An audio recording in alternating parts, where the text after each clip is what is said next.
De ce match, on retiendra d'abord cette image, celle d'une complicité entre deux gardiens qui se souhaitent mutuellement bonne chance. Bastia-Nice en Coupe de la Ligue, ce n'est pas une première. Il y a 4 ans, l'OGC l'avait emporté au tir au but. Les Bleus savent qu'ils doivent se méfier de cette équipe. Éric Durand est d'ailleurs alerté une première fois sur coup franc. Mais ce sera la seule fois de cette mi-temps. Bastia s'empare du ballon pour ne plus le lâcher et c'est à Valencogne d'être mise en danger par les Bleus. Les attaques se succèdent, mais Nice se défend plutôt bien.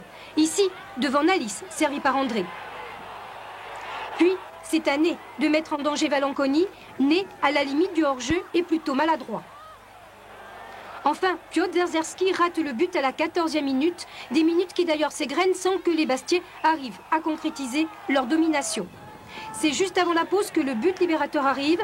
Pierre-Yves André, démarqué, profite d'un centre de Frédéric Ney. Bruno Valencogne n'a rien vu. On a bien entamé le match, on était présents. On s'est créé des occasions franches, on ne les a pas mises au fond. Heureusement, on concrétise en fin de première mi-temps. C'est de bon augure pour la suite, il faut continuer comme ça. Oui, mais en deuxième période, Bastia ne montre pas le même visage. Et c'est Nice qui ose davantage et commence à y croire. Les Bleus mal placés, bizarrement lents, perdent de ballon sur ballon. Heureusement pour Bastia, l'OGC Nice n'en profite pas. Frédéric Antonetti regarde son équipe s'endormir et s'inquiète, car même lorsque Bastia tente, rien ne rentre.